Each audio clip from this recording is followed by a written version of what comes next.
welcome to another episode of Home Sweet Home. My name is Rod McCall. And I'm Scott Nichols. Dude, it is good to see you. How you doing today? I'm doing great today. You know, would you say if you're doing less than great? I don't know. I don't think I've ever done that. Okay. I mean, because So I suppose no. No. I just wonder. When you say you talk to somebody, you say hello, hey, how are you? The most, do we always say, oh, I'm doing all right, even if you're not doing all right? I think by and large we're a little bit dishonest in our public facing, relationships. I don't know. It would just, as you said that, it just popped in my mind, and I thought to myself, well, would you say otherwise? Well, if somebody asked me, I always better than average. My dad would always say, fair to partly cloudy. Is the other person expecting anything other than great? Well, I don't know, because how would you respond? Because do we sometimes? I don't know. I'm going off on a tangent. I'm sorry. It just, as you said that, it got me thinking. But Sure. Anyway, well, the weather's nice outside. It's sunshiny. I always say good things happen on sunshiny days. Did you? And so, in fact, when I was coming up here to meet you in our broadcast studio, I swear I got an opportunity to test my patience, as I think I was hitting about every red light possible. Yeah, that's what you texted me. So that's not a good thing. But anyway, so that got me thinking, and I was thinking maybe today we could talk about communication. Okay. What does that sound like? Something you like to talk about? Sure, it's something we all have to do every day. Okay. Well, because the one thing, and I've had to have a few of these here lately, but sometimes it is hard to have a difficult conversation without it becoming an argument. Yes. And so I ran across an article in Psychology Today. In fact, I call them an article. It's more of a blog. Okay. And so the guy on this particular one, his name is Steven Stosny, PhD. And this guy, well, I read the article and I thought, oh, okay, it's kind of interesting. And so they have a little bit of background, because I always like to look up what's the credibility of these people making statements. Because sometimes the article looks kind of interesting, but I don't know about, again, their credibility, their background. Sure. Well, this guy, his background seems pretty stellar. One, he was on the Oprah Winfrey Show. Wow. He's been on the Today Show, CBS Sunday Morning. He's been on Anderson Cooper 360. He's had articles published in the New York Times, Washington Post, U.S. News World Report, the Wall Street Journal. So he definitely gets around. Yeah. So I think that if all these other people find him interesting or valid, then maybe I could. Sure. All right. So he's talking about the idea of when you have a conversation, sometimes those conversations are the uncomfortable kinds. Maybe a supervisor talks to you, maybe you got to talk to your child about something that they've done that you don't like or that you don't want repeated. Okay. And so the question comes down to, how do you do that? How do you have a conversation, a difficult conversation, without it becoming an argument? Ooh, that's hard. Well, see, that I thought so too. When I was married the first time to Eric's mom, it was hard to have a conversation with her without it becoming a full-blown argument. I mean, I like to be right, so. Don't we all? And so But I am right, usually. Are you? Oh, sure. Just ask. According to me. Well, and that is, I think that's common response. And I mean, so I was reading through this, and the guy, this Steven Stosny, he was talking about it's a false belief, a false dichotomy, that when you're having these challenging conversations, that it's either your only two choices are either to argue or to disengage to avoid conflict. Yeah, that is a common response, right? We always hear people say, well, I'll just go into another room and, give myself some space. Or the opposite happens where you just scream at each other until everybody's crying and hurt. And no one wins. Mm-hmm. And whatever was trying to be communicated, either by us or to us, gets lost in the weeds. And now all you have is the argument that is in your memory banks and those negative emotions that usually come with it. Mm-hmm. Yeah, everything festers. And you never win. Even if you win, you still lose. Sure. And so, anyway, he had some interesting perspectives and points of view, and I thought, well, maybe today we could explore some of his ideas. Okay. And so he started with the idea, a definition of argument. All right. And in fact, he says argument has a couple of dictionary meanings. And he says that argument is a reason or set of reasons given with the aim of persuading others that an action or an idea is right or wrong. Okay. He also said there's another definition. He says an exchange of diverging or opposite views, typically a heated or angry one. Mm. And I guess why this resonated with me is because I have a hard time with this. I have a hard time trying to explain or discuss without allowing emotion to take over. And I then do one of the two things. I either enhance the argument, raising voices, sure, yelling, screaming, whatever. That always works. Oh, yeah. Totally convinces the other person that they were wrong and you were right. Yeah. Or the other option of, you know what? Fine. You're right. I apologize. My bad. And you shut down. Sure. Because both of those, you and I know from plenty of years of experience that doesn't work. And it creates all kinds of issues. And so he was saying that you can have a discussion, a respectful exchange of information that if you can, and this is something that has taken me some practice. I'm still a long ways from it, but you can have these conversations, this exchange of information with lowering the emotional response. Okay, interesting. And so, I don't know. He said there is a difference between a discussion versus argument. Oh, definitely. You say that you struggle with this. I mean, obviously, I struggle with this. Probably everybody listening struggles with this at some point, right? We all like to argue. In fact, I feel like we live in a society that seems to be all we want to do. That seems to be mostly what social media is for. Yeah. We have TV shows that argue about all kinds of issues. Mm-hmm. There's lots of arguing and lots of finger pointing and lots of I'm right, you're wrong, kind of in our society. And I think that it's becoming a huge part of our culture, apparently. And of course, that's going to trickle down into relationships. I mean, we want to be right. I mean, ultimately, we are selfish beings, right? We want to be right. Mm-hmm. And we want other people to recognize that we are right, even if we're wrong. Well, and how many times does an argument start when somebody says, I really wish you wouldn't do this. I really wish you hadn't done that. Sure. And we become immediately defensive. Mm-hmm. And that fight or flight mentality kicks in.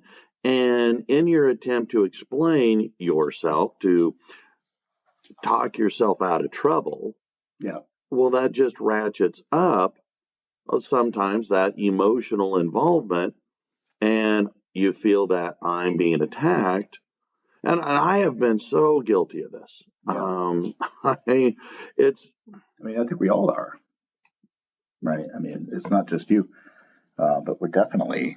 I mean, I've got 31 years of marriage, yeah, and I think our kids have seen maybe 4 arguments between us over that whole time. I've had more arguments with my kids probably than I have with my wife, but our marriage hasn't been without arguments. They don't typically end up in yelling matches or, yeah, certainly any kind of other kinds of things that might happen during an argument. But we still argue, right? We still argue. We still have gone to sleep angry, yeah. which is a bad thing in my book. I don't sleep near as well when that has happened. Yeah, and we've still tried to have each of us our own way on things and try to be the one that's right. And ultimately, it comes down to, if you want to resolve it, somehow you have to get to a respect enough of the other person to be like, you know what, this isn't that important to me, and I know it's important to you, and we're just going to figure out a way to move on with it from this. Well, one of the things that this Dr. Stosny says is that an argument is coercive attempt to be acknowledged as right or smart or maybe even just sensitive. But you're trying to refute. He says you're trying to refute the other side because, again, you're feeling this idea of, well, you're being attacked for something that you did or said. And usually the tone, and I have been told so many times, it's not what you say, McCall, it's how you say it. And the tone can be meant to undermine, the person that you're talking with. Because in a discussion, we're trying to inform. Right. We're trying to maybe understand, or maybe even, God forbid, reconcile difference of opinions. All right, but in an argument, we don't. And when we move from discussion to argument, well, now we're trying to maybe invalidate the other person's feelings. Right. Maybe undermine their perspectives or points of view, and tear them down and lift yourself up. And you wind up with you're just wrong. and I even find myself, and I know better, and I know ways. Well, we all know that if we just tell the other person they're wrong, that ends the argument. Yeah, that's worked Right. How many times? I mean, if you've ever tried that, it definitely does not calm the other person down, right? No. So, try it again. We've talked before about this seeking first to understand, right, before being understood. And I think that's such an important part of this, is that, our feelings, are what we think about ourselves, all that stuff is not necessarily the most important thing. Well, we have to take into account the other person. Yes. I mean, they are a person, and if we're in a relationship with them, we have some definite level of respect or love or whatever for them. Those actions, or those kinds of actions, don't validate those feelings to the other person. And that's something else that Stosny talks about, is that when we move from the conversation or discussion stage into that argument stage, now it's a power struggle. And this whole idea of, again, pushing, you're getting more animated, more agitated, your volume of voice skyrockets. Yeah. And I know this, and I am not, I'm better. Sure. But I've got a long ways to go. And I find that, in working with kids, a lot of times it's hard to have a conversation with them, because sometimes the conversation we're having is an unpleasant one, because you're messing up in class, you're being loud, you're not doing your work, you haven't come in. It's been a month since, you missed this particular assignment, you haven't bothered to come in. Well, hey, congratulations, you're failing. I've had all those in the last few days, but it is, that's just with kids. But when you're dealing with people that you love, your own children, your spouses, your in-laws, even your good friends, it's hard to express what you're feeling, in a way that doesn't come across as attacking, as a negative, in a way, to share that, hey, look, I want to share this with you, and I, don't want you to take this the wrong way. I'm already taking it the wrong way if you say that. And and so it is tough. And we were taught, one of the school districts I worked at, we went through this thing called love and logic, and how to talk with people. In this case, we were talking with kids. Yeah. How to diffuse. You got a kid that's acting up in class. Well, you don't want to get into a power struggle with them, because it's just a lose-lose proposition. Absolutely. Even if it's a temporary win, it's a long-term loss. So how do you get what you want without arguing with a kid in class? Mm-hmm. And so I found that sometimes when my brain actually kicks in before the emotion does, this stuff actually works.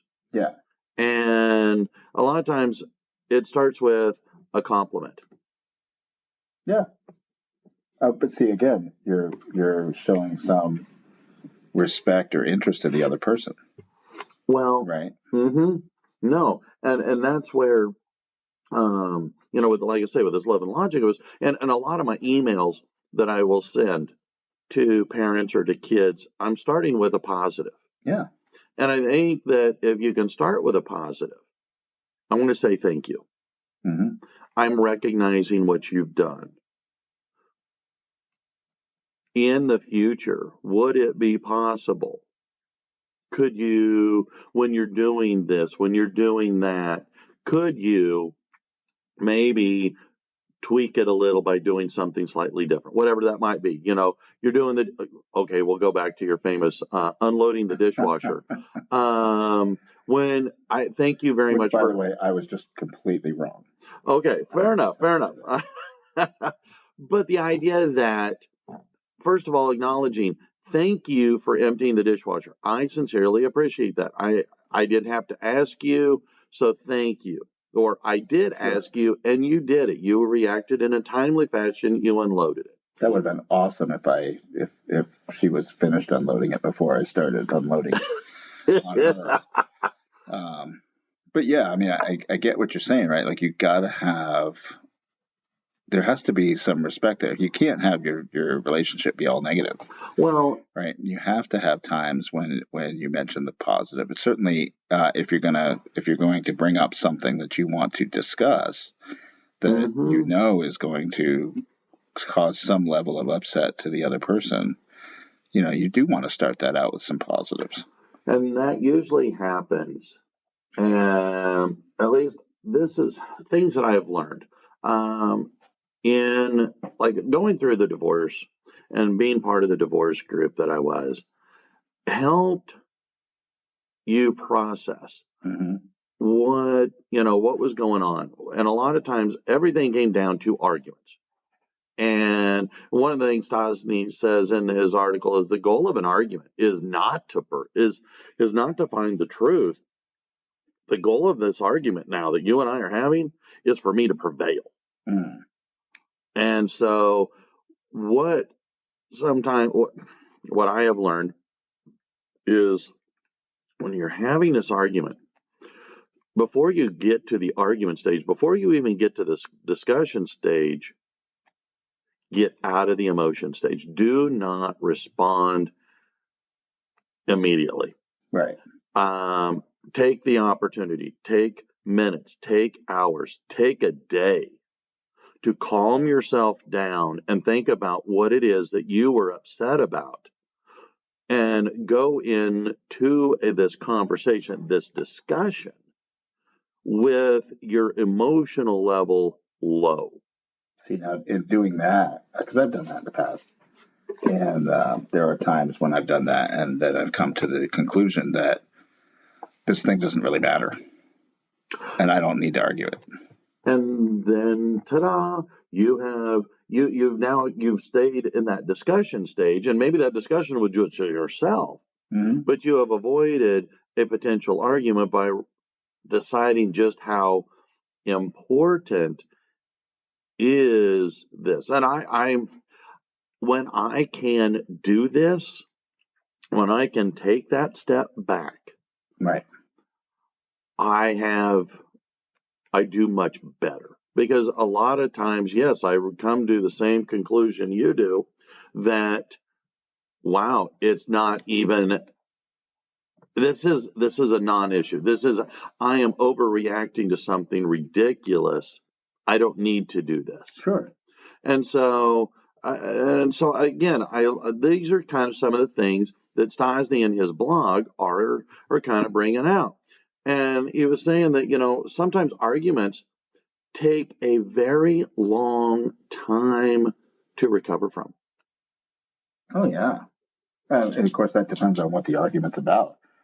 I mean, if somebody's having an affair, relationship, right? I mean, that's going to result in some arguments that are, and just the, even if you come out on the side of, oh, I did it, or, and you're contrite about it. There's some contrition there, but you still have hurt the other person, and even just in an argument, you can do that, right? Because words matter. Yes. They words can matter big time. Cut like the sharpest knife. Yeah, and so, however you go about that argument, you could be causing some serious long-term damage to the relationship. It can damage trust. It can damage respect. It can lead to more arguments because the person isn't going to respond to you anymore the way that you wanted them to. Well, totally agree. And one of the things, and again, this is a weakness I have, but a lot of times it's not. What did I read? There's nothing more wicked or nothing more sharp than a wicked tongue. But it's not just the words that you say, it's also your nonverbal, your body language, your facial expressions. And even sometimes you're not, even a sarcastic comment. Right. And I've been told many times that my sarcasm is just downright mean. It's not funny. Well, I think so. Of course, the sarcasm itself, I mean, I've experienced that as well, right? Part of the meanness of sarcasm is how the person's receiving it. Maybe they don't like sarcasm all that much. Maybe it's a hard thing for them to take, and so it's not something that can really be used in that relationship. Sometimes we think sarcasm is lighthearted. Well, because in our mind we're trying to be funny in our attack, which is, I think, maybe the point of sarcasm.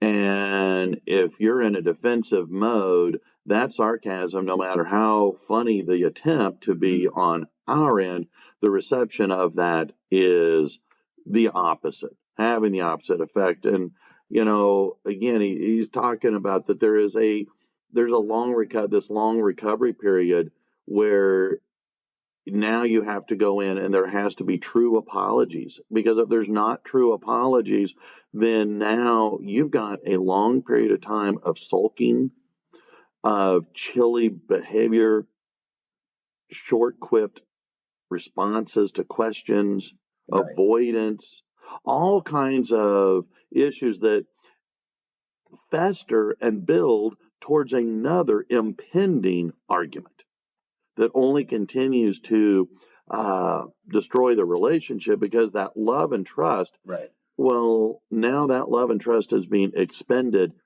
in this argument to try to gain the upper hand. And you're mentioning sharp words too, right? Like sharp tongue and the words that we use. I mean, I think there's some words that, and if anybody did a search on social media, they'd probably find all kinds of memes about these things, right? But there's words that we use in arguments that are just not helpful, right? Like, it's your fault. You shouldn't have done this, or calm down. Oh, we did a podcast of these kinds of things, certain kinds of words. Right. Yes. Those are not helpful because they're not respectful of the other person. They lead to that more absolute of I'm right, you're wrong. You can't do anything right. Listen to me. Mm-hmm. And you're almost taking away that person's individuality at that point. Like, they are who they are, and if you're in a relationship with them, you chose to be with them for a reason, right? Because you like them, you relate to them, you have that bond. You got to work it out, and we have to recognize that we all have issues, and so we need to work some things out too, and not just the other person. Two things that he adds near the end of his article. Stosny says that a disagreement feels like a rejection. Absolutely. He also, and I totally get that. And I feel like, well, you're attacking me, you're rejecting me. Mm-hmm. And so now I'm going to respond. Again, that fight or flight mindset kicks in. He also says that once this discussion moves into that argument stage, there is this expectation of disrespect. And I can say from lots of experience, I hate being disrespected. Mm-hmm. Even that feeling of slight or disrespect hurts immensely. Yeah. And so I thought that really put a different outlook on what's going on when you have an argument, and how to try and stay more calm, and how to de-escalate a situation. And if it's, I guess one of those things to remember right out the gate is choose your time. Choose the time when you're having this conversation. Sure. Try and pick a time when the person that you are wanting to have the discussion with is kind of open and receptive to, they're not distracted. They're not already agitated about something else. And so pick your time. So I think it's good to recognize some bad times, right? So, I mean, like, as my wife's walking out the door, that's probably not, to go to work, that's probably not the best moment to engage in a discussion about something that I might not be happy about. Mm-hmm. I think while you're driving, right, it's probably not the best time. Especially if you're getting the driver upset, right? Because then the foot starts going down, and probably going to be all kinds of other potential issues, right? Getting pulled over by the police, and you're having an argument. I think we always do it at Thanksgiving, but probably not the best time, right? Like, we probably should just enjoy the turkey and the football games, or yeah. I mean. Birthdays, family celebrations. I mean, we can keep this stuff private. I mentioned that I've been married 31 years. And my kids have probably seen 4 arguments in their whole life that we've had. And that's not to say we haven't argued. That's just to say we didn't do it in public. Well, and so, yeah, taking it out of the public view, because now you got those bystanders, and you're trying to get those bystanders on your side. Right. And so one of the things that Stosny encourages, he says, okay, and this is kind of where that love and logic training I went to many years ago, but how he basically says, try and protect your partner, whoever you're having this conversation with, from feeling rejected. Mm-hmm. Let them know that they are actually valued, and that you're trying to protect them from something bad.